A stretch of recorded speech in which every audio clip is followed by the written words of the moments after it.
We move voluntarily to feel good, we move to get stronger, we move for peace of mind, and some of us move involuntarily, repeatedly. Hello and welcome to TickFit the podcast, a podcast where we discuss all things movement in both the exercise sphere and in life with Tourette syndrome. This is a platform to discuss Tourette syndrome and its effects on our bodies. We'll speak with movement professionals where we can advocate and educate about Tourette syndrome, while the Tourette community can benefit from the expertise of these individuals.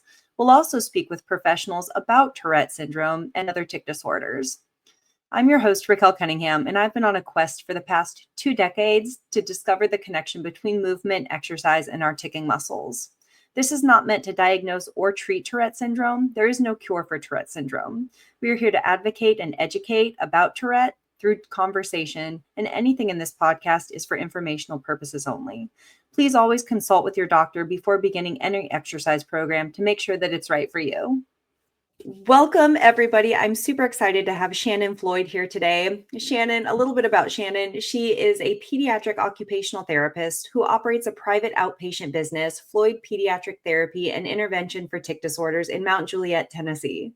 Shannon specializes in the treatment of children with tic disorders and Tourette syndrome. Prior to setting her focus on CBIT, Shannon's previous 17 years of experience specialized in the treatment of children with sensory integration difficulties and developmental delays. She has practiced in a variety of settings, including schools and outpatient clinics. In an effort to make occupational therapy services more accessible to students, Shannon developed programs in various settings, such as private schools. Since becoming CBIT certified in 2017, Shannon also developed CBIT programs at Children's Hospital in New Orleans, the North Shore campus, as well as an outpatient sensory integration clinic, Pediatric Therapy North Shore in Mandeville, Louisiana. Shannon currently runs a tele-CBIT program for both children and adults.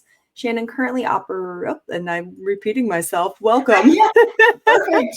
Yes, that works. That's the important part. I'm so excited to have you here and discuss what CBIT is. I'm trying to invite a conversation to happen between the Tourette community and people on the front lines like you who have worked with Tourette and tic disorders for years and years, and then movement professionals that have really honed in on movement and cues and interesting angles and how the body moves. And I can think of no more interesting angles than somebody with Tourette's. Yes. So welcome. I'm so excited to have you here. Thank you for having me. I'm excited to have this conversation. I think it's really important to educate people on what's out there, to help manage symptoms. So very, very happy to be speaking with you today. So first question I have for you, some things that I've noticed that have changed over the years. Sometimes I still refer to Tourette as Tourette's, but it's Tourette. But I've also noticed people are saying Tourette syndrome and then other tic disorders. Yes. Like, what is the difference and why? Yeah. What is the difference? Can I characterize it? Yeah. I think understanding Tourette is to understand that it is a symptom of a bigger scope, right? So we often show people the tic iceberg because we say, the tics are what we can see, but under that iceberg are actually the factors that can contribute to the worsening of tic symptoms. And so we really like to put an emphasis on that. When we look at Tourette syndrome versus tic disorders, with Tourette syndrome, you typically are going to have motor and vocal tics that have lasted at least a year or longer, with no tic-free periods of less than about 3 months. If it's a tic disorder, somebody may have a motor tic or a vocal tic, but typically, they may have periods that are tick-free, and it hasn't quite reached that year scope yet. It's important to discuss that a lot of people will come and say, oh gosh, I developed a new tic last week. We typically don't like to say it's a tic unless it's hung around for at least 3 or 4 weeks. And then we know, a tic is characterized by something that happens the same way every time, and it's happening consistently. It's a stereotypical type of movement. So I really caution people, certain things, we've got to realize like CBIT came from habit reversal which was introduced in 1973 and utilized for nervous habits. So if we've got anxiety as a coexisting condition, we may have some nervous habits in certain situations that help provide some sensory input to calm our nervous system down. So we may be doing it for a different purpose, right? So it's just important when we talk about tic symptoms, what constitutes a tic, and how does that different than, a tic that stems from like the basal ganglia. Something happens the same way every time, happening consistently. We're typically satisfying an urge when we're doing it. That makes so much sense. So I can think of myself. So I will tick. I've learned another word I've learned recently is masking. And Oh, I've yes. learned to mask very well. I'll tick before even doing something like this. And after. My most persistent tick is still like this really heavy nose blow. It's a heavy sniffle. It's not a Yes. sniffle, but it's more than that. But a nervous habit that I have is even in recording things like this, if I flub my words, I keep going with just nonsensical words. Mm-hmm. So if I'll say something and blah, blah, blah, blah, it's not Yep. a tick, that's just a nervous habit, but I Yep. can distinguish between the two because there's no urge that precedes it. Right. And And you're not so, getting a relief from doing it. It's right, just a way for you to kind of get through that uncomfortable moment in the right. experience you're having, and very situationally based, right? Like a lot Yes. of kids will say, in this certain classroom with this certain teacher, it triggers blah, blah, blah. And so then we look at that environment, right? So like, what's the temperature of the environment in there? Because we know like temperature can definitely set off tic symptoms. What is the lighting How like in there? Is it interesting. very overstimulating? These are the sensory pieces, that really come together when we look at what the antecedents are that are triggering tic symptoms. So what you're explaining, yeah, absolutely. I mean, my dad, I remember him watching football and getting really excited, and he does not have tics. But he would rub his hands together. It was like Yeah. nervous excitement, and that proprioceptive input gave him a little bit of calmness to handle the overwhelming emotions of whatever was happening in the game. So, Right. Amazing. So, habit reversal is kind of an older model of treatment, but what is CBIT? It's something yeah. that we'll reference a little bit, and it's something that does overlap with movement, which is why I would love for the movement community to be curious about Tourette. But what is it? What is CBIT? Yeah, so it stands for Comprehensive Behavioral Intervention for Tics. There's three, well, I would say there's about five main components of CBIT. First, we do a lot of education about tics and Tourette syndrome. This is probably the most important step in CBIT because a lot of people don't know. And I work with adults and kids, so parents and patients themselves don't understand that tics love attention. And the more attention we put on the tics, maybe we're getting out of things because of them. People are bringing a lot of attention to them by asking if we're okay all the time. Those type of factors are going to increase tic symptoms. So from that initial meeting, we're already trying to figure out what's the culture around this person's tic symptoms, because everybody's culture is a little bit different. So a lot of education about tics. And like I said, what constitutes a tic, right? How are they formed and that kind of stuff. Then we work into self-awareness. Do you know your tics are happening? Some people have a lot of tics they don't even realize are occurring. And we typically don't even address those ones because, again, I don't want to bring attention to something that's not bothering or distressing to the person. So we just do self-awareness on the tics that are most distressing to that person. And then we start awareness training. So getting somebody aware, they choose one of their most bothersome symptoms. And we just have them raise their finger as we're chatting just to indicate, hey, I feel it coming, or hey, I knew it happened. Because people with Tourette have an overwhelming sensory experience. They can really feel things at a higher intensity than most people have, especially when we talk about internal sensory experiences. And so a lot of times what I notice with people is that they're feeling all these feelings. They may say, I don't have an urge for something. I don't feel it. Like it just happens out of nowhere. And then when we really do some awareness training, or I have them actively suppress, because we know suppression brings a lot of attention to symptoms. And it may not happen in that moment, but later on, it probably will come out like a tick burst. That's because it takes a lot of mental energy to really hold in that symptom. You're thinking about it the entire time. So a lot of people say, I don't really have an urge. I'm like, okay, so we do some awareness training. They have been feeling these feelings for such a long time. They just haven't associated it with that tick. It's like, oh yeah, I do feel that. Or, especially during active suppression, or when I ask questions like, if you didn't do the tick anymore, what part of your body would miss it? Then that turns on some light bulbs. Oh, Interesting. That's a great question. That's a yeah. great, yeah. It's What part of your body would miss doing it, right? And that typically tells us where the urge is originating. And so then we look at some competing response training. So now that I've got you aware of the tick, I'm going to teach you the tick cycle, which is urge, okay, tick, and then a feeling of relief. The problem with that cycle is every time we respond to the urge by doing the tick, we're reinforcing that motor pattern in our brain. Our brain, people with Tourette's, I explain it, you have like a sticky brain. You just do. It's like the little sticky hands that you stick to the wall and they capture everything that's on that surface, right? And so your brain it's just really good at identifying patterns and associating things. And so what we try to do is decrease that reinforcement. So instead of responding to the urge by doing the tick, I'm going to get you to respond to the urge by doing an isometric exercise that's going to typically use the muscles that want to be involved in the tick. It's very specific from person to person. Somebody can have the same neck jerking tick, but the urge is coming from a totally different place. And the relief is coming from a different place. And so those are the places that we do a lot of really specialized focus on to really figure out what is that person's urge and how can I give them something to kind of help them deal with the distress, right?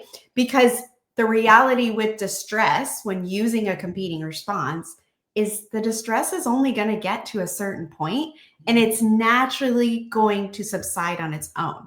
However, much easier said than done. It's very distressing to try to stop a motor sequence that's been happening over and over and is super ingrained. And so when we're doing the competing response training, a lot of times there's some distress training or relaxation training involved in that to help the person be able to tolerate that discomfort a little bit more. And then a big piece I have to mention is, you and I kind of touched on it, but like a functional based approach, we look at antecedent consequence management. So with this specific tick, we really dive into what are some triggers for it? Does it only happen around certain people, a certain time of the day, in certain situations, or when you're doing a certain task? A lot of people will tell me, yeah, when I'm typing on the computer, right? I've got this hand tick that won't. So it's very situationally based. So we really try to figure out, okay, well, what can we do to kind of aid in that? So there's several components to CBIT, but that's kind of wrapped up in a nutshell. And that's the part where my brain just absolutely explodes, like in both somebody with Tourette syndrome and then as a professional trainer, the potentials to discover what's moving and how and why, and to figure out competing responses and to continue that along the kinetic chain of whatever that competing response is. Yes. So like you mentioned, with a typical neck tick, the urge might be coming from somewhere. And so that's for somebody like you who practices CBIT to help develop that awareness training and figure out where is that urge. But then what is the competing response? Because for the neck, there's a very, very common head one. And the most common competing response is a chin tuck. Yep. Right? That doesn't work for everybody. But what happens if that doesn't work? What happens if a chin tuck doesn't work as the competing response for someone? Yeah, great question. And so we can adapt things when we do that all the time. So if somebody doesn't have the strength. So chin tuck, and we kind of call it head retraction. So we talk to them about pushing the crown of their head kind of back, right, into the headrest of a chair or against a wall. We offer some tactile input first. So feeling that a hand or something on the back of the head to get the person to really push into that, right? And first of all, feel that motor planning of it. Because sometimes it's not even a strength issue, it's a motor planning issue. I don't understand my body and how it's moving. And so, we've got to offer that. So we'll start there. And then sometimes what I do is target practice. So I'll have people put sticky notes up around their house. So now maybe I know the person can assume the proper body position for that, but now they don't have the strength or endurance to maintain it. Because one thing about competing response training, the rules for it are you have to hold the competing response for at least a minute or until the feeling to do the tick goes away completely. Now, when I first start working with people, it's important to understand when you first boss back a tick, it's going to throw a little bit of a tantrum. It's not getting its way. And so you're going to feel a lot of distress and discomfort that's just going to make you want to do the tick. Oftentimes people come back, just easier to do the tick. I get it. You're absolutely right. But we have to remember the whys. Why are we here? Why don't we like this tick? And how is it impacting our daily life, right? If it weren't impacting us, we wouldn't be here talking about it. So what can we do? Okay, so if I know somebody's got great motor planning, then I'm going to look at strength training, which is where your expertise comes in really great too. Just on my end of it, I'll do a little target practice. So I'll have them put sticky notes up around the house. And sometimes there's nothing written on them at all. And sometimes we'll put like 30 seconds, 60 seconds, a minute and a half, whatever. And so it's just a way to get them to practice using that competing response and holding it for at least 30 seconds. And then if we feel really confident in 30 seconds, then we bump it up to 60 seconds. And so we're just increasing our ability to maintain that competing response to stop the reinforcement of that tick cycle. But then in the meantime, I'm increasing their strength and endurance and overall distress tolerance, but in a very chained manner. Like it's not just, okay, just do this and hold it for 5 minutes, so we're really just trying to build up their confidence and their strength and their endurance. And so we'll do things like that. Now, if I have somebody that we have tried all of that and it is just really hard for them to do that, then we may adapt to just more of a full type of chin tuck.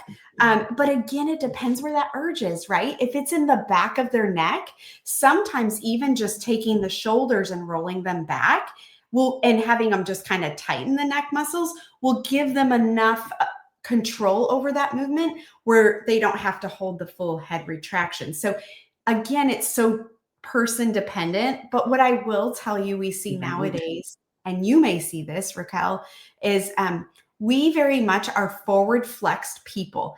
A lot of things we do, looking at our cell phones, our tablets, whatever, we're always in this forward flexed motion. So I have realized that, anything and like extension or pulling things back is kind of hard for a lot of people. And so I just feel like in general, we typically work on strengthening that before we even really work on holding it for the purpose of a competing response, if that makes sense. Completely. One of my favorite exercises that I give to everybody, ticks or not, is laying on a foam roller lengthwise and doing sun salutes where you're just up and around. And you see the moment when people realize like something is moving back there and it's their shoulder blade because it's been stuck in this protracted position. Yes. But it's so curious to me. So you had touched upon people get very good at at their ticks. Like you become very proficient at it and you're ingraining it in your brain from brain to muscle. Yes. It's involuntary, but that's still happening. And that body part gets very adept at doing that movement. Yes. So my curiosity is, well, let's give them new movements to build upon. What happens if somebody was doing, their shoulder A's, their shoulder Y's, their rows in different angles, and then could come to you with, oh my gosh, I have access to my rhomboids, to my lower trap, to my lats, my pecs work at their most optimal range of motion and contractibility. Yes. What would happen if somebody had all of that support system and all of these other connections that they've mapped on their body? Yes. Where does that intersection lie in relation to tick reduction, a reduction in tick intensity. I just think there's so much to explore with giving other motor patterns on the body. Absolutely. And it's a really great point, because oftentimes people don't follow through. The other rule with using a competing response is using it anytime you feel the urge or anytime you notice the tick occurring, right?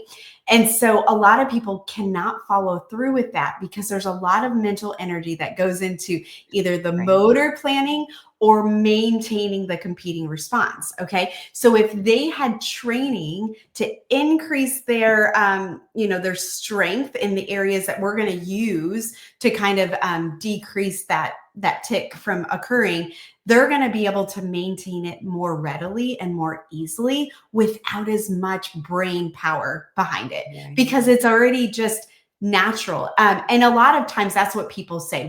Some people respond really well to some of the little things that we do as OTs to help with the training, the strength and everything. And that's what they'll say. They're like, oh, I use it more because it's just second nature now. Like, I feel it coming and I can easily do that and maintain it. Whereas if it's a chore, you're not going to be as effective with CBIT because it's just, you're not going to carry out the plan like you need to. I mean, it is a disinhibition disorder. That's what you were talking about a minute ago with, it's, we're not able to put a filter on things that we sometimes want to put a filter on, but understanding what those early warning signs are that tell us, ticks are about to occur, and giving us the ability to do something, it also decreases anxiety significantly. Big time. Because people don't have to worry about it happening in situations that, just aren't ideal for that tick to occur. So yeah, I think what you're doing coupled with CBIT,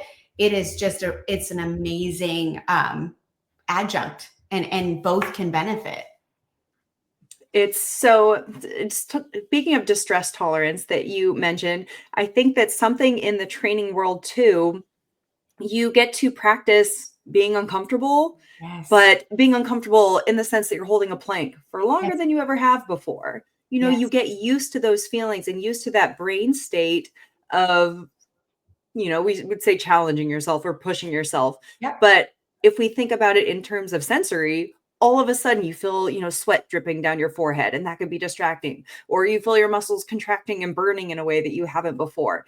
So these distress tolerances, and then just proprioceptive awareness, learning how your body moves in space. There's so much awareness training that can happen if you find a strength training program that works for that person, because it's going to be different depending on the ticks, depending on the body part, depending on the age, depending on the athletic ability. There's just a world of proprioceptive self data that you get to learn when you're in the gym. And quite honestly, ticks they can be loud. Not everybody has the loud shouting vocal ticks. It can be a grunt. It could be, just a single yelp. It could be something small, but I can't think of a louder place than a gym. Right. Like, what a great place to be among other people that are making noises and being loud and just bettering themselves. Yes. And great point. You and I are talking a lot about training and in a gym and exercise in general. And we've had conversations, but about some people do report. So we do know if people engage in physical activity, you use up some of the energy that wants to go into your tick symptoms. But we do have people that report, hey, I've tried working out. I've tried going to the gym, and it is just too overstimulating. And it's so important to consider, again, that antecedent behavior consequence type thing. First of all, how are we going into the gym? Have we just drank coffee or an energy drink before entering a stimulating environment? Because then, yes, our ticks are going to respond to that. Are we coming in more anxious than we typically would be on a normal day? Then that's going to impact. But some people just do better in different situations. So, working out, I think it's important to understand, although, most people go to a gym to do it, you can do that at home, you know, Absolutely. and you don't even need to go by weight. I mean, I'm sure you can give suggestions on like things, but I know, you know, in the past, like we've even used during COVID, right? Everybody was trying to do everything and cans of beans or corn or whatever. And you're just Water incorporating bottles. water bottles. Yes. But it's important to understand, you know, like working out doesn't just mean one thing. Working out means a lot of different things to a lot of different people. And so it's important to understand that, you know, sometimes swimming can be a great adjunct as well because it's a full body experience.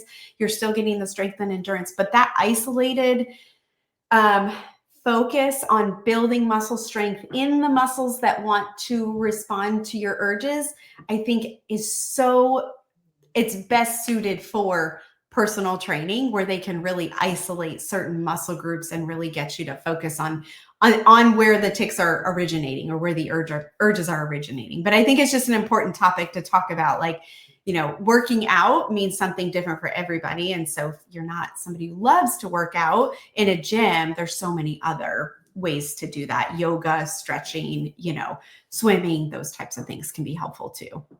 So many things. First of all, swimming taught me everything. When I was in high school, that was when I could let my tics out at the end of the day, right?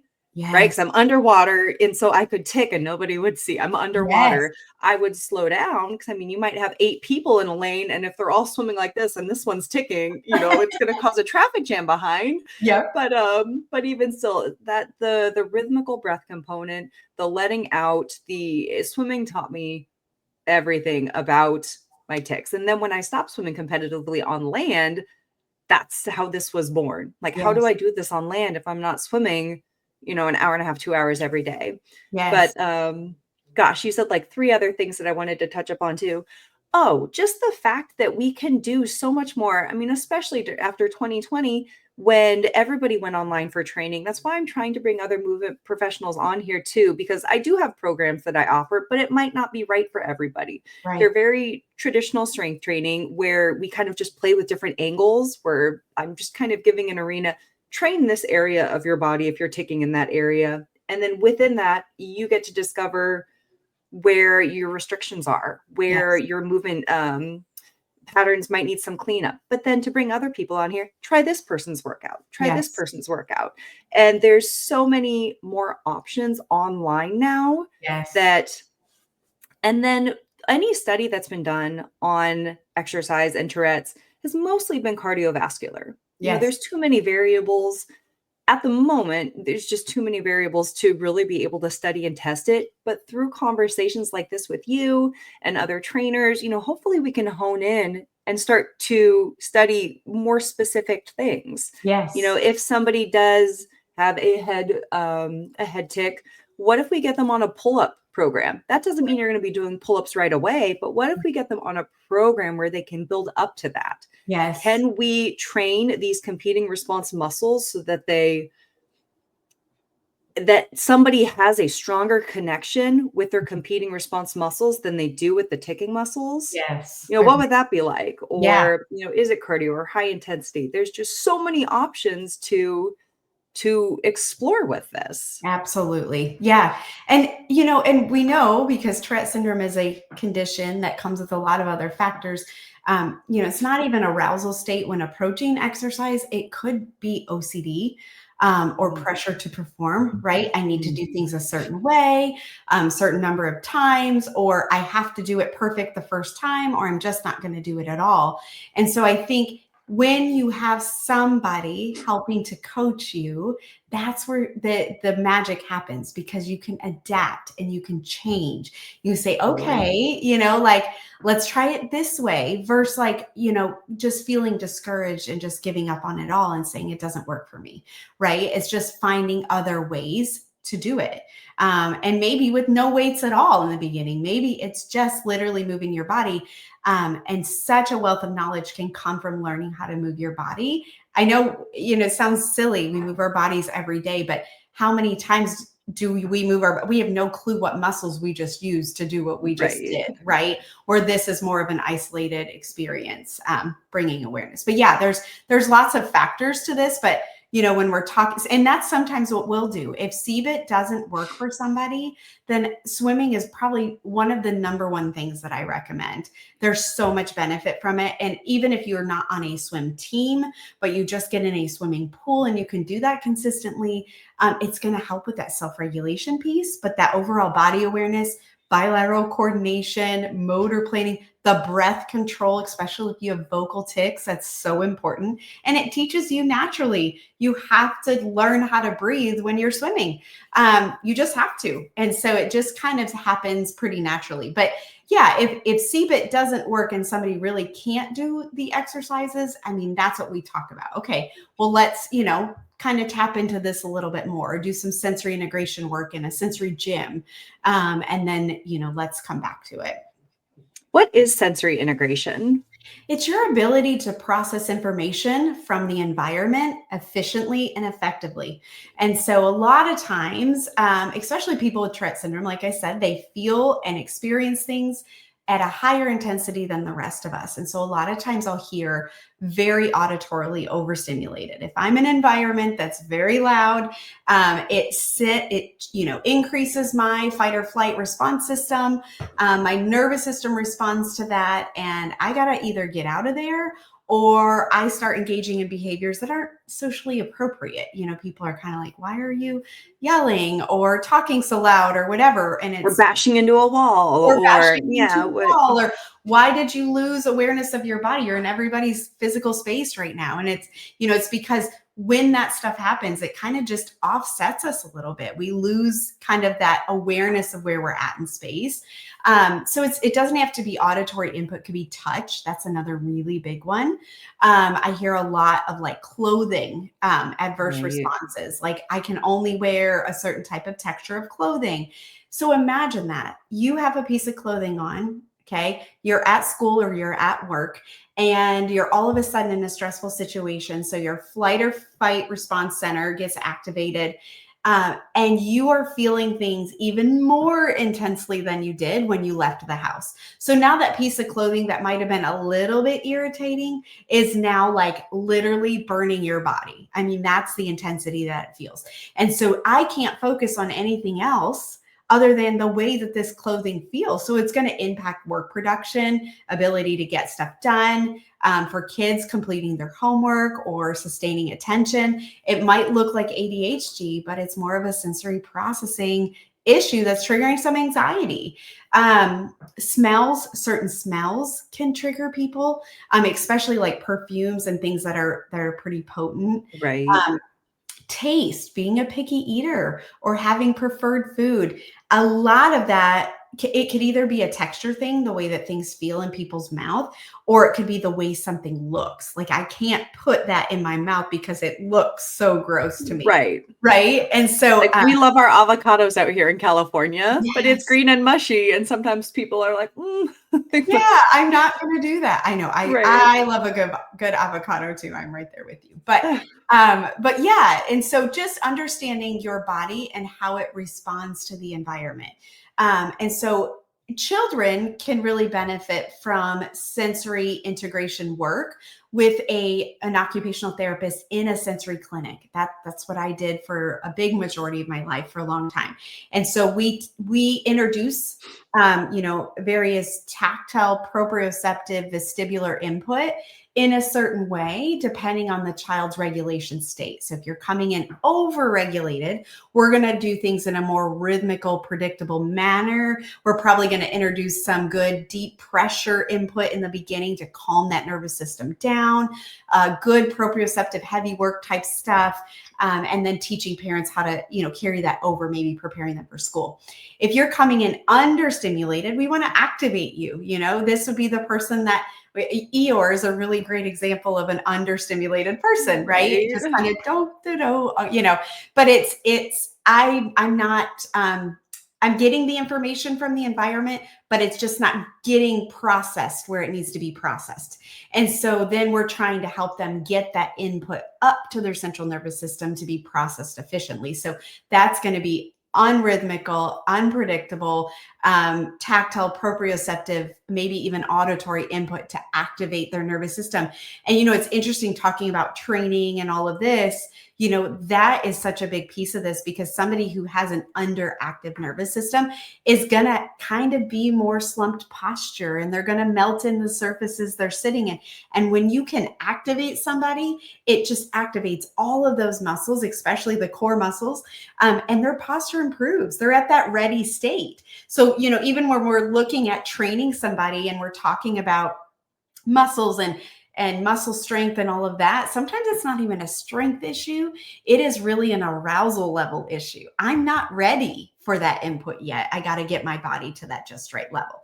So, but that's sensory integration in a nutshell. With adults, we're typically trying to help them adapt, come up with adaptations to either their environment or things they can do for themselves, like noise canceling earbuds when they go into stimulating situations, so they can kind of have a filter to help them buffer that a little bit until they get used to the environment. A lot of it's transition times and unexpected times of unexpected. Yes. Yeah. And then it's like, okay. And so we can't always predict everything, but when we can, let's use some tools to try to help ourselves. And so even in the work environment, where are you seated? Where's your office? What do you see? Right. What do you hear? What do you experience? What's the lighting like?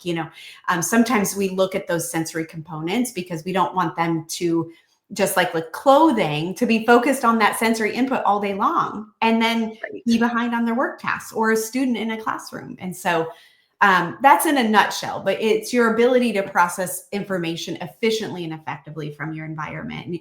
And there's kind of different components to it. And you kind of touch base on, like, when I'm working out and all of a sudden I'm aware of the sweat dripping down my face, that's sensory discrimination. Understanding that, like, we have different sensory systems that give us different input. And sometimes people just feel an overwhelmed experience and can't really discriminate where it's coming from or why I'm overstimulated. Is it the vision? Is it the auditory input? Is it something I'm smelling?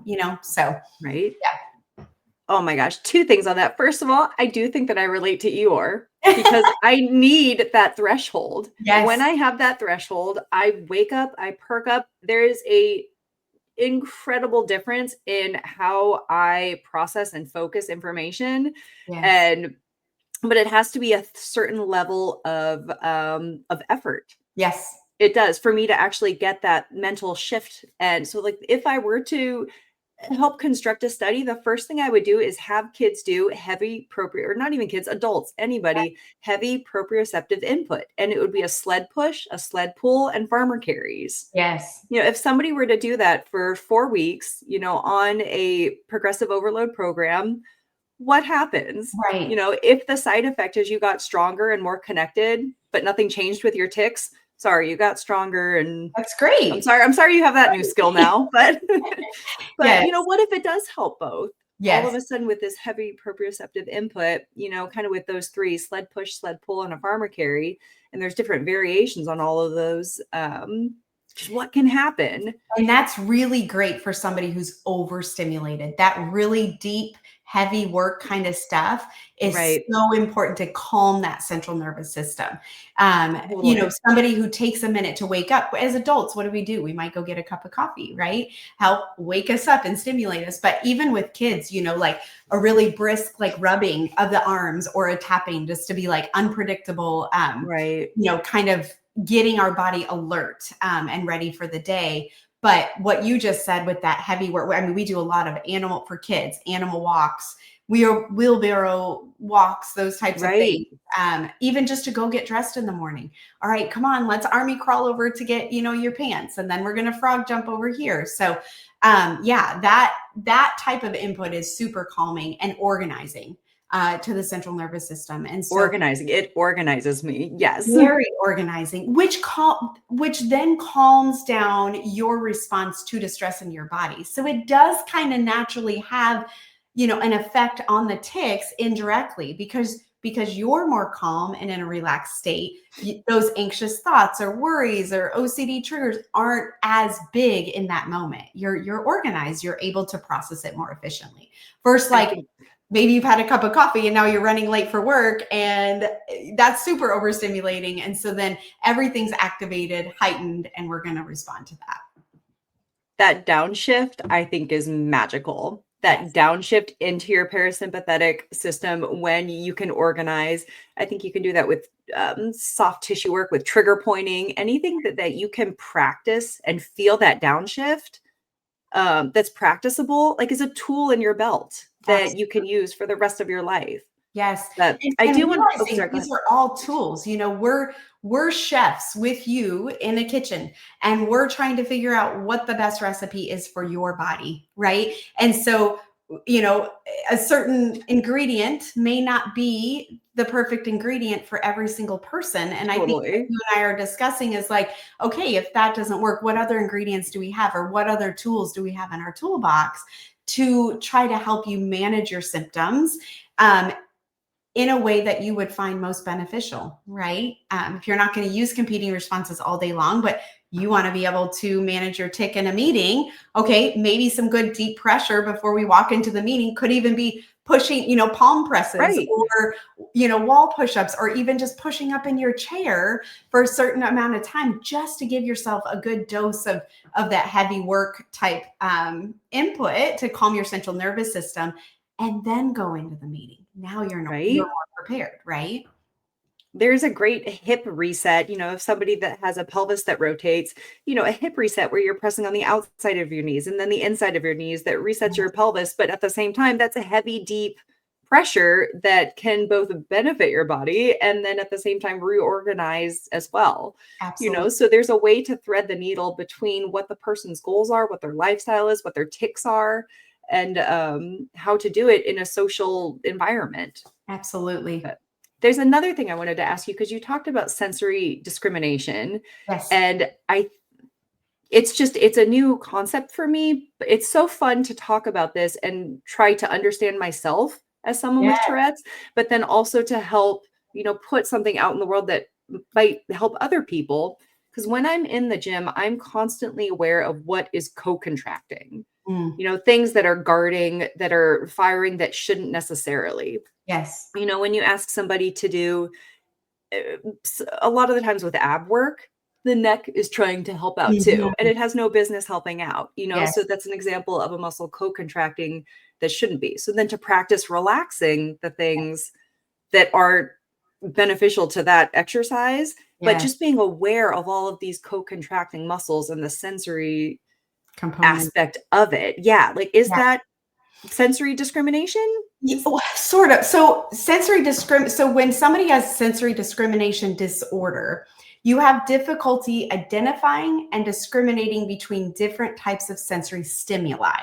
So that's Mm, discriminating against sounds, smells, taste, etc. Okay. okay. So a bit better way to explain it is kind of that um, over responsiveness and under responsiveness that we talk about. Okay. Sensory over responsiveness is like we overreact to certain stimuli. We're sensitive to maybe bright lights, loud sounds, strong smells, harsh textures. But it may also happen in a mild environment. The sensitivities may reach an overwhelming or even painful degree if we're super hyper responsive to it. And then the under responsiveness is an insufficient awareness of their sensory intake. So this leads to difficulties in responding and timely reacting to the stimuli. So imagine you put your hand on a hot stove and you have hyposensitivity. You don't process that that's hot immediately. Right. And so then that hand's going to get burned. Where somebody with a hypersensitivity might even get close to it and be like, oh gosh, that's hot. I can't even touch that. Right. Right. So oftentimes with hyposensitivity, a person requires stronger sensations. Such as louder music, they might talk louder, spicier food, more vigorous physical activities to help meet their needs. This is like, Tigger in a sense. Like we kind of got to get him to that Tigger of like, he's bouncing around trying to get the input where he needs to get it. This may also contribute to decreased sensitivity to pain. I've had people who, okay, let's say you walked on a treadmill and you didn't realize your shoe was untied and now it's kind of getting stuck in the treadmill and it's pulling on your shoe a certain way.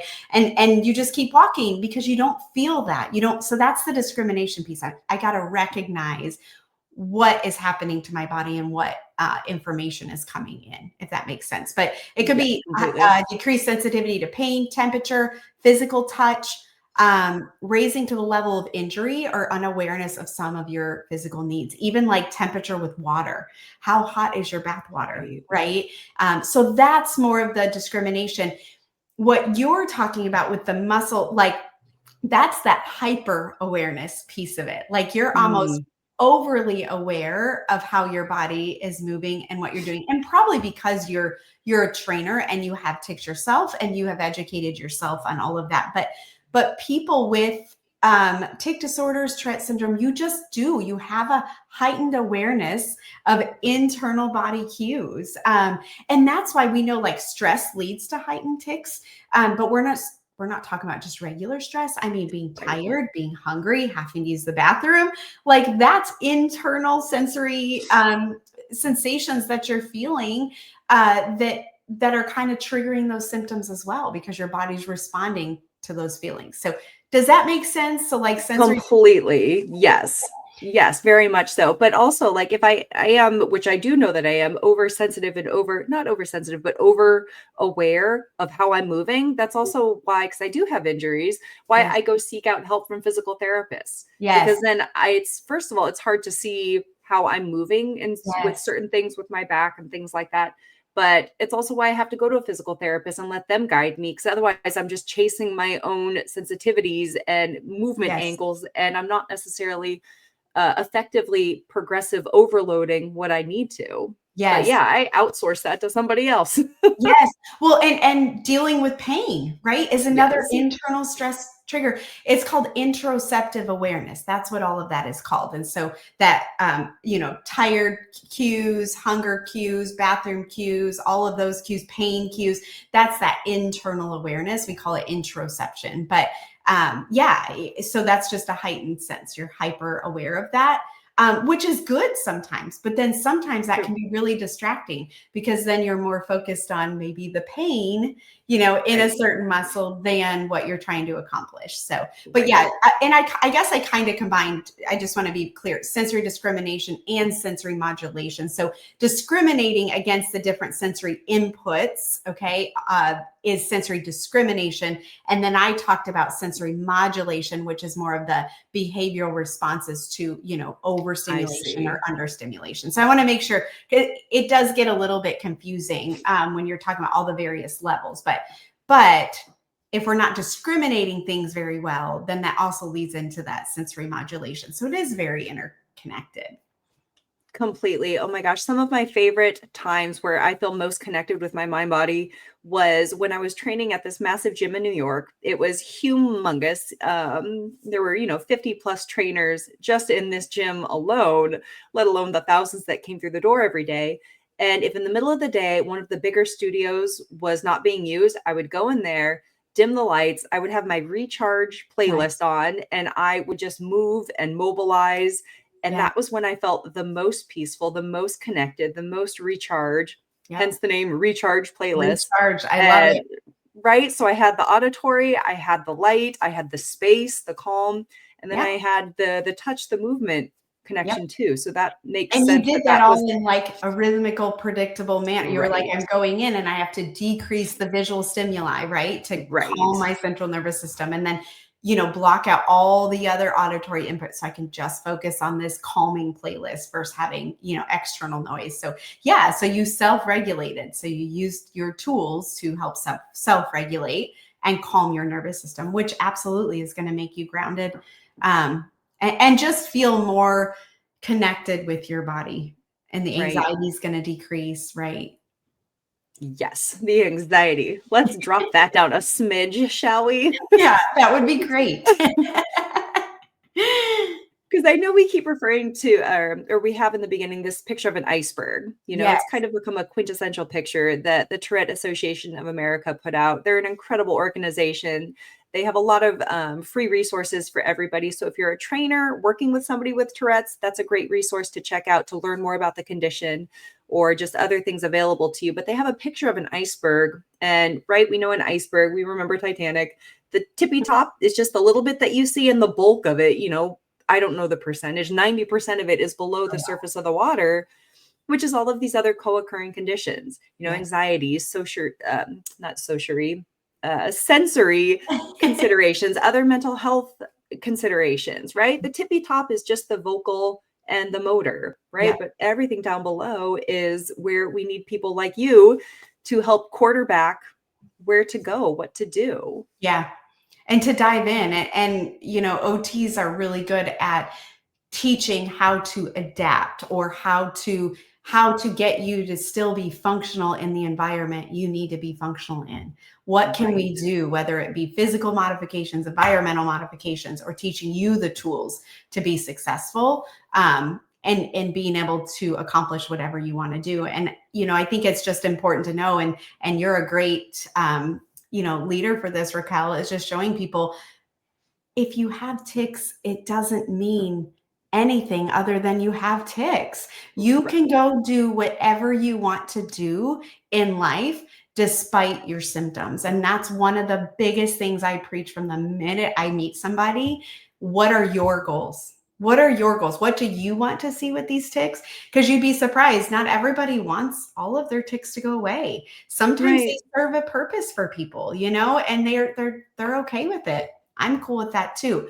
But teaching people, yeah, you have the tools and there's resources out there to help give you that independence that you want to do whatever you want in life.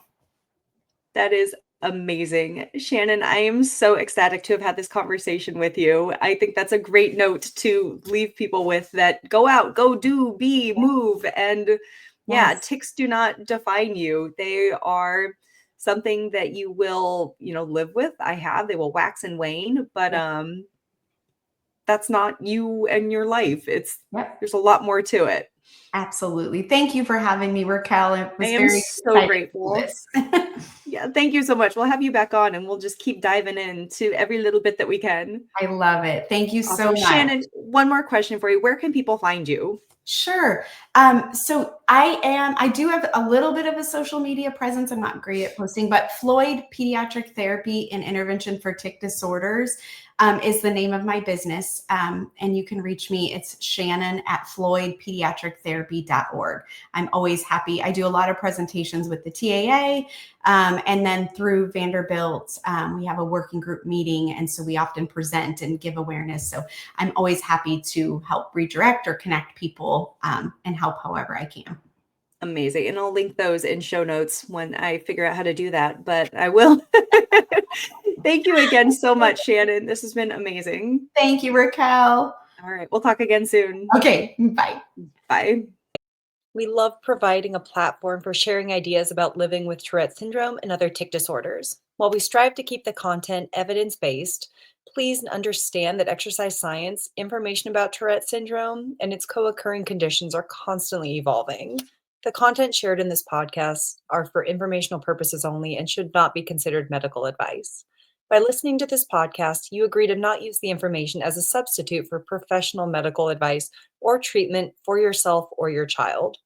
As always, consult your healthcare provider before making any medical decisions or starting any treatments related to Tourette syndrome or other health conditions, which also includes mental health. This disclaimer also applies to any guests or contributors to the podcast. TicFit and the podcast team do not take any responsibility for any actions taken based on the information provided.